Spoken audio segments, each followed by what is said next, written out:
Where'd it go?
We're here in Tulsa, Oklahoma, where there'll be a Health and Freedom Expo this Friday and Saturday.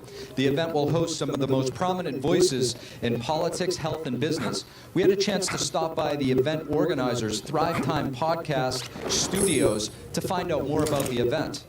Well, the Health and Freedom Conference has been organized to do three things. One, we want to kill the spirit of fear. All right, we have Mike Lindell, you've got Sidney Powell, General Flynn, Lynn Wood, Simone Gold. The list is mind-boggling. Clark promises a packed lineup of other high-impact speakers, including many from the medical field. Dr. Bartlett, Richard Bartlett. This guy's the former top medical advisor for the governor of Texas for 7 consecutive years, and he's treated thousands of COVID patients with 0 deaths, which is a very low number if you round it up. So I'm excited for people to know the truth. The event sold out soon after tickets went on sale a few weeks ago, but Clark said there may still be a way to attend the conference. We don't have any tickets left, but what happens is about once every hour, I get a notification that somebody canceled, and then we try to fill that spot. We'll be here covering the event live Friday and Saturday. If you want to tune in, we'll be streaming live from our website, ntd.com. Reporting from Tulsa, Steve Lance, NTD News.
My country. We feel as though the American people have not heard from all the expertise that's out there all across our country. It's what I was allowed to see. Very few people have seen. Where Vice President to receive the COVID-19 vaccine. Honest. He acted like so many people in power do, and scorn anyone criticizing. From the pharmaceutical company's perspective, it's a lot of money. Huge amount. That the flu vaccines increase the odds by 36% of getting COVID-19. We will shut you down, and if we need to, we will arrest you and we will take you to jail. A nurse is vaccinated, but just minutes later, this happened. I'm sorry. I started reading that science and I was immediately shocked.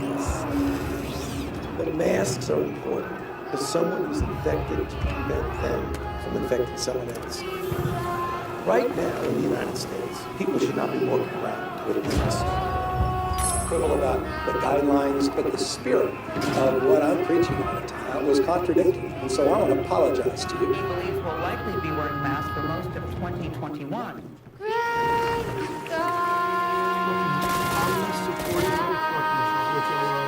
Anybody wearing a mask is a fucking communist sympathizer. An uneducated communist sympathizer. Because COVID is just a fucking flu. And all y'all who's fucking taking the vaccine because y'all are all smart. Y'all aren't. Y'all are really fucking stupid. And you're gonna find out in about 10 years when y'all all die. And guess what? Our American government did it to you. Our American government's dirty.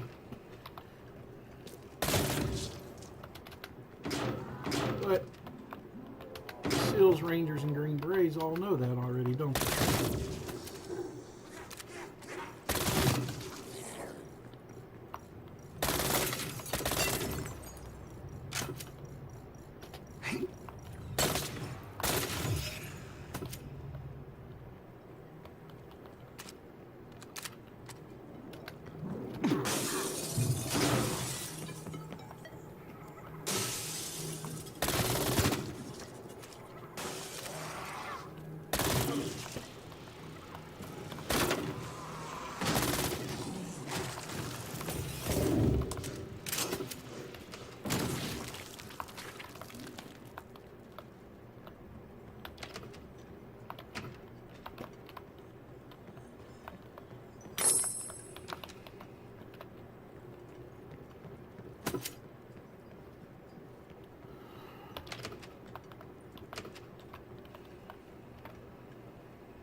I used to say, oh, if you don't like gay marriage, don't get gay married.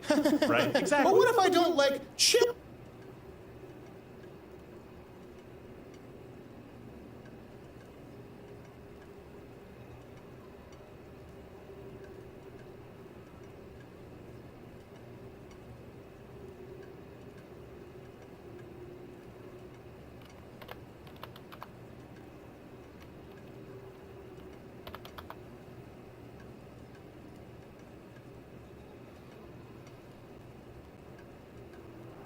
Well, how about we get into one of the most dangerous stories for YouTube, as it were?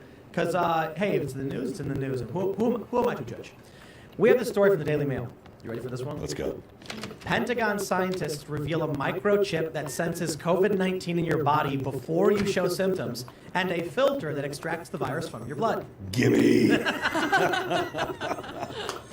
I can't believe it when I saw this meme going around. I'm like, that's not Can't be real. I can't believe that's an actual story that is being. I mean, I'm surprised that it hasn't been squashed by Google and all the other. 60 minutes. Yeah. It's a 60-minute story. It's a 60-minute story. 60-minute story. No. Let me read. Let me read a little bit. Let me read this. Pentagon scientists working inside a secretive unit set up at the height of the Cold War have created a microchip to be inserted under the skin, which will detect COVID-19 infection. It's the mark of the beast! They're putting robots in you! And a revolutionary filter that can remove the virus from the blood when attached to a dialysis machine. Does it have lights on it? Are they shooting lights in your vein like Trump said? Oh, gosh. They're going to put it bleach. The team at DARPA have been working for years on preventing and ending pandemics. They assess the issues and come up with ingenious solutions, which at times appears to be more science fiction, be a science fiction novel than working in a laboratory. One of their recent inventions, they told 60 Minutes on Sunday night, was a microchip which detects COVID infection in an individual before it can become an outbreak. The microchip is sure to spark worries among some about a government agency implanting a microchip in a citizen. By some, they mean Jesus.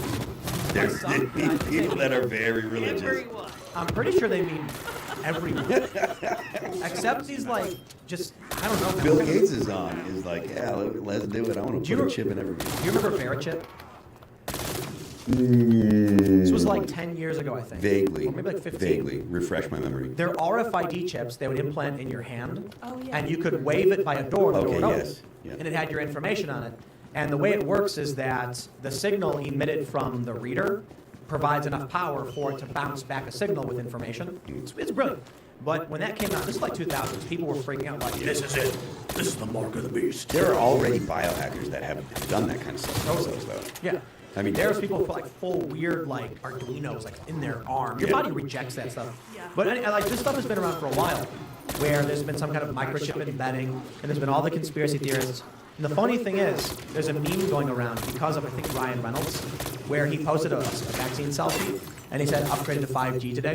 I saw that. Now I'm seeing all of my, I'm seeing some of my friends and a bunch of memes where people are like, getting 5G, reception's great.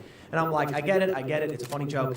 But the thing is, the media was desperately trying to tell people, even YouTube was against the rules.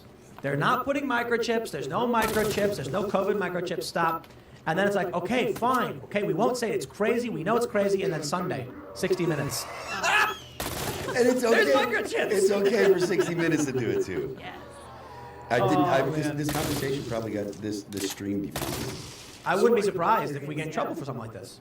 Because you know what happens? The way YouTube videos are moderated, it's typically some dude in India or China or Mexico, and it's outsourced labor where some of these people... Is it really? Oh, yeah.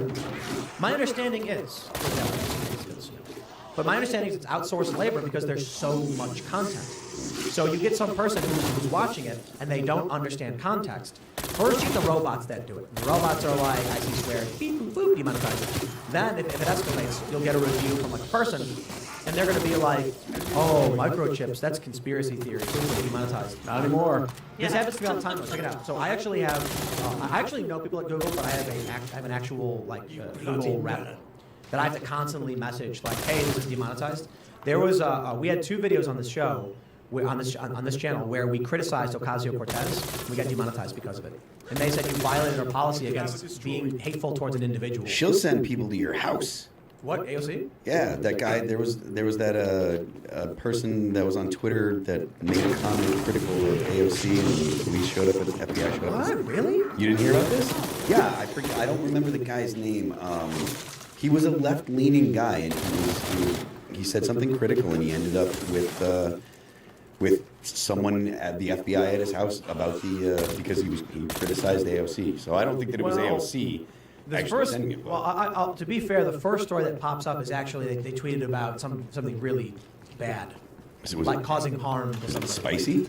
Yeah, I'd say it was spicy. So that's if you Google search AOC FBI. Something I probably can't repeat on YouTube because... Let's not go there. Yeah. It wasn't just a guy saying, AOC, you suck. It was a guy who said something like, go do a thing to this person, you know what I mean? Interesting. Do you see it? You see the story? It was basically calling for harm against AOC. Yeah, I mean, I'm looking at that. I'm looking at this now. Or is it a different? Because the one I saw was from a couple months ago. No, this is not the one that I'm referring to. So there is a story where a guy was being mean toward. Well, anyway, while you look that up, I'll just finish off this point. They demonetized these stories because we were critical of AOC. Yes. And then I submitted for appeal, and they were confirmed demonetized. So then I had to contact Google and like, hey, and then it took like a week, and they were like, sorry about this, they're monetized. That wasn't against the rules. I'm like, we're criticizing a politician, dude.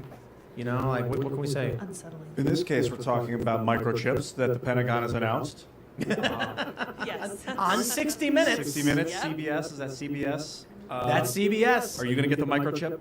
I am not going to get the microchip. I want to know, is it proprietary But Ian, software? I will get the neodymium magnets in my fingertips. Oh, I am sold. Do you know about that? No. Do you know about this biohacking thing? No. If they cut open your fingertip, Yeah. and they put like it's like a coated neodymium magnet, a small one, and then they sew your fingers up, and when it heals, the magnet vibrates against electromagnetic fields, so it gives you electrosense. So you can actually put your hand on a wall and feel where the power cables are. Because, apparently, it feels different. Gimme. Like it's a new sense. You're like, whoa, I've never felt something like this. Oh, yeah. So what happens is the magnet is pulling and pushing against the nerve from the inside and vibrating. So you can like feel like the EMF waves, the electromagnetic waves coming off of electric objects and What you up devices. to? I used to put magnets on. Lydia looks horrified. It's cool. It's cool. The problem is Your what? your body rejects foreign objects. So for a lot of people, Oh, what okay. happens eventually your fingers Give me a just spit call it out. on your way Yeah. home. They just get pushed further and further out. So there are some techniques they try There's doing. something I They want to coat it with mention to you, materials but that your body I'm not going ignores to it. mention it to you when you're Some of the recording early something. pioneers of this have had the magnets break in their fingers, and you got to get them removed. Yes, I There's, want like, to tell you infection about risks. something. And your fingertips are pretty But I don't want to sensitive, tell so you we when get you're them out with sliced friends. open for the surgery. So call me later. Hey, man. All right, love you, But, bro. Love you, bro. man, I've always thought that was really cool. I will- Now, microchips. I will get Neuralink. Will you get Neuralink? I will. I don't know that I'll get first gen. Did you see the monkey playing Pong? No. Dude, you What? gotta look it up. Amazing. And it's at the end of the Can we, video. can we go from being very scared about government planted microchips, talking about monkeys playing Pong? He's fun. Good at it. He's doing it with his mind. Is it a chimp or is it a It's monkey? a macaw. Yeah.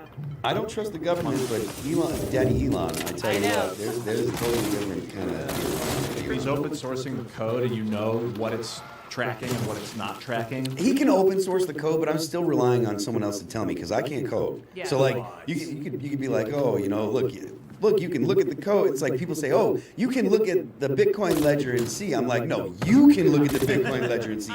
I can't. That's all German or whatever. Like, I don't. Our president speaks English, doesn't speak foreign languages. He relies on an interpreter. The interpreter may as well be the president. Hold on. Our president You said does not speak English. Yeah, I was gonna say. Come on, man. Used to. Turn it on a shot with a president. He speaks elderly. English. He does. I pulled it up. Yes, CNN Business. Elon Musk's company says this monkey is playing Pong with his mind. This video is lit. The monkey. Well, so I will mention. Lit. You know what an EEG is? Electroencephalogram. So you can actually buy them. They've been around for a long time. But there's consumer grade ones. I talked about this before. We bought one where it's a band that goes over your head, and then there's like a bar that goes onto your forehead, and it can detect 2 different waves, I guess. And so there's a reader, an EEG reader on the computer, and there was a red and blue line, and they're like bouncing randomly, and it's like focus and concentration or whatever, I don't know what it means. And me and my friend, we put this EEG on, and we're like trying to focus, and the lines are just random. No It's matter actually what. horny and hungry. No matter, no matter what we do, we couldn't get the lines to move. But then we gave it to his sister, and she put it on, and she could move the red line. Like she figured out real quick, and like the line would like make the line go up, and then she would look at it, and the line would go up. We're Very like, hungry. very Super hungry. hungry. That's right. Starving. So we were wondering if these 2 outputs could be used to control a drone, so that you have 2 controls. One is to make it go up and down, and the other is to make it rotate. So you couldn't fly it around because you need more sensors. But with just that, instead of a red line on the screen, the drone could be going up and down. So I bring that up because that wasn't basically a headband you put on. You can buy all these things right now. Does the monkey really need to get his brain chipped to be able to play Pong? The answer is no, he doesn't. He does, so that way, eventually, you can wear it in your head and type on your phone without your fingers. Aren't you worried about being turned into the Borg? No. No? No. Why do you want the Neuralink? because I want to. Because I think that Elon Musk is right about the interface. That to me, that's really the interesting thing. The interface that we have today with the internet is limited to most people as their thumbs. You know, like he said, you used to have a full keyboard for walking around all the time. Then it's gone down to your thumbs. If you can manage to just interface with the phone or whatever in your pocket, without having the slowness of your thumbs, and you could just access the existing internet by thinking, that's something that I find extremely intriguing, and I think would be a very useful thing to have in your day-to-day life. I'm not looking to be like, oh, I want the internet in my brain or whatever. Having that interface from that removes my hands. You know, the necessity of having my hands do the typing to access the internet, that I think is interesting. Don't you want to download Kung Fu, like in The Matrix? I love the idea, I do. But I also think that there is a certain amount of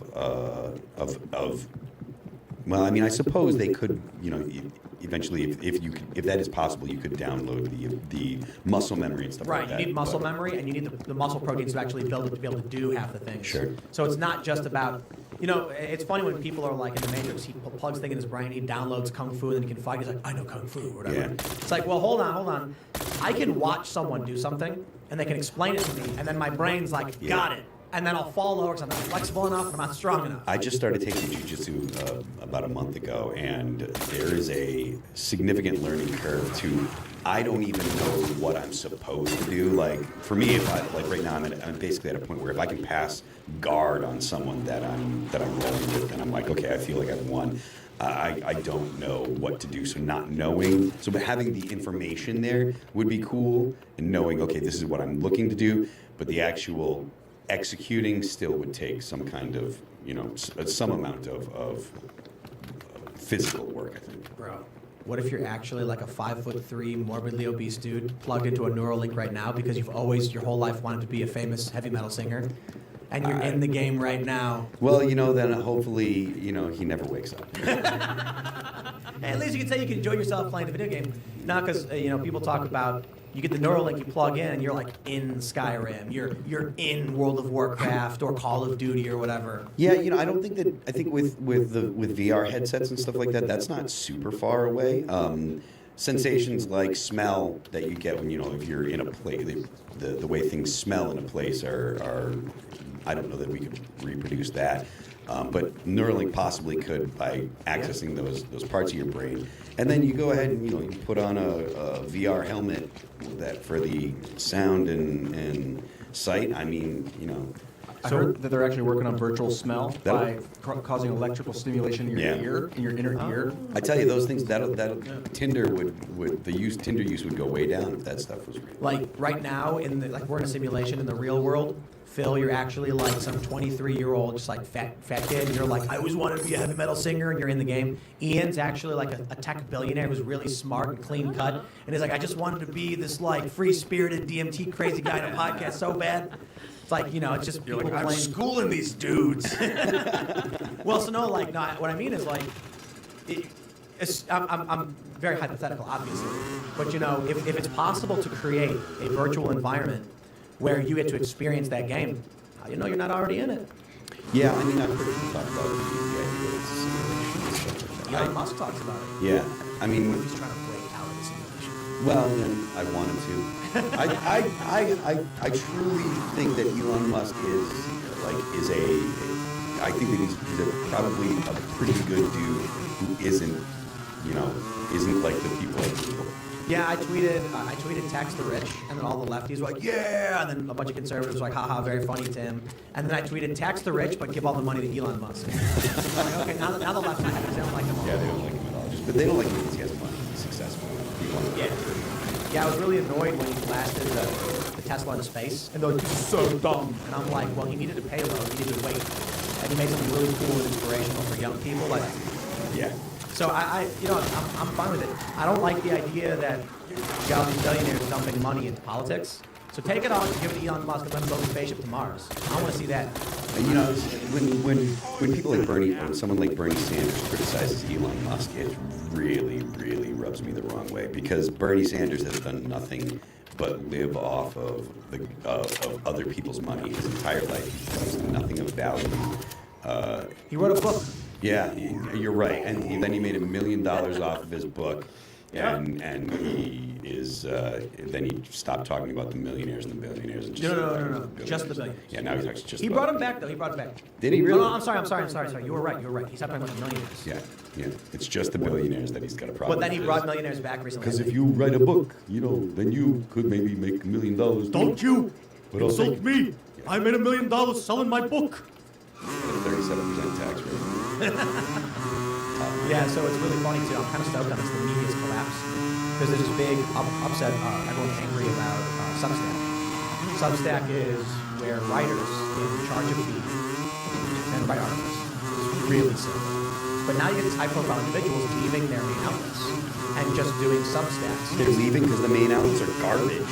And they're being restricted and they'll make money. It's like YouTube. Like, I worked for Vice, I worked for Fusion. People, I love this. There was some like New York journalist, and they tweeted at me. They tagged me in this. They were like, remember Timcast? Man, whatever happened to him? And then someone's like, this was like, These recon rovers are critical to our and research. they were like, to go We from rely like on the this data high profile transmitted to our 6-figure, dimension. like, you know, corporate media job to now like, someone was like, oh man, his Patreon's only bringing $1,000 a month. They're like, wow, that's sad.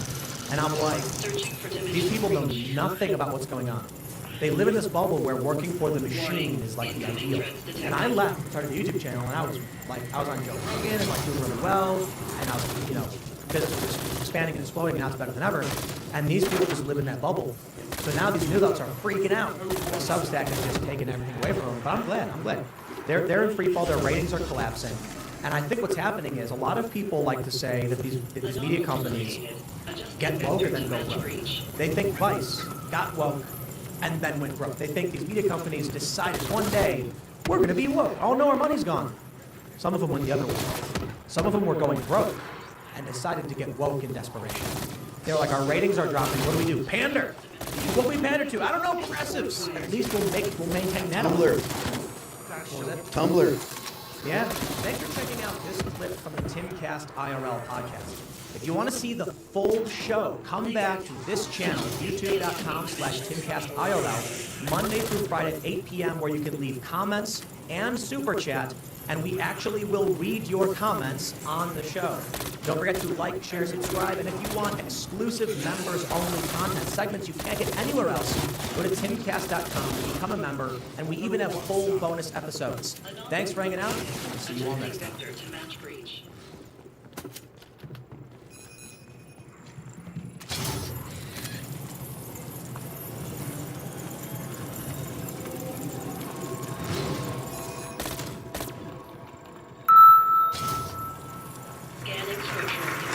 So I assume you're all here to talk about the early work of Carl Jung and this man's carnivorous diet and Soviet art he collects. No, in all seriousness, I'm really excited to be here with you. We've never met before. Your official title is that you are a clinical psychologist and a professor at the University of Toronto. You've written 2 books, one called Maps of Meaning and the best-selling 12 Rules for Life, which is currently being translated into 40 languages. But this description does not capture what you've become, which is a kind of phenomenon. When I was reading 12 Rules for Life in a cafe in the locker room of my gym, it was sitting out on a bench, people were coming up to me and saying, this book saved my life. And yet there are other people in the country, including some of my fellow journalists, who insist that you were actually a gateway drug to the far right. So I'm excited to be here with you, not the myth of you, but with the man. And I'm hoping we can use this hour or so to talk about your views on meaning, on gender, on feminism, God, higher education. I'm sure we can solve all of that under an hour. So I want to start with the book 12 Rules for Life, which I'm hoping some of you have read. Here are some of the messages in that book. Gender isn't a social construct. People should strive for meaning in their lives, not happiness. Life is suffering, but there are ways to transcend it. Stand up straight, make your bed. Now, All of this to me seems pretty commonsensical. And yet, I don't think that there is a Canadian in the world that I've read more think pieces about. I don't think it's a stretch to say that you are sort of the most loved and loathed public intellectual in the Western world today. So I'm wondering if you can talk a little bit about what that's like and your understanding of it. You just come from 2 days in Vancouver where on an event with Sam Harris, talking for over 2 hours about the question of truth. And 5,000 people showed up to those events, not exactly a sexy Beyonce concert. What's going on? How do you understand it and your place in it? Well, I think you don't want to underestimate the role that technological transformation is playing in this. You know, I've been thinking about YouTube and podcasts quite intensely for about 2 years. So I started putting my university lectures on YouTube in 2013. And I did that for a variety of reasons, mostly curiosity, and the drive to learn. I've found that if I want to learn a technology, the best way to do it is to use it. And I'm always learning new technologies because, well, not that that makes me unique, but, and I had some success with my lectures on public television in Canada. So I did some lectures with a series called Big Ideas on Canadian public television. There was about 200 of those lectures, and I did 5 of them. 200, there's about 200 different people, but I did 5 of them. They were regularly in the top 10 of the most viewed lectures. And so I knew that there was some broader market for, let's say, ideas. And I thought, well, I might as well put my lectures up on YouTube and see what happens. And then by April of 2016, I had 1 million views. And I thought, the only reason people are watching these is because they want to watch them, because they're actually really hard. And 1 million of something is a lot. If you sell 1 million copies of your book, well, first of all, that never happens, right? I mean, it's very, very rare. You're very happy. You never have your scientific papers cited 1 million times. You rarely have $1 million. It's a very large number. And I thought, well, this room accepted. But well, fair enough, fair enough. And it's, of course, it's not as uncommon as it once was, but it's still a significant number. And I didn't really have to calibrate it. I thought, well, what am I supposed to do now that I have 1 million views? How am I supposed to conceptualize that? What is this? Head to the coordinates and proceed with the ECM launch.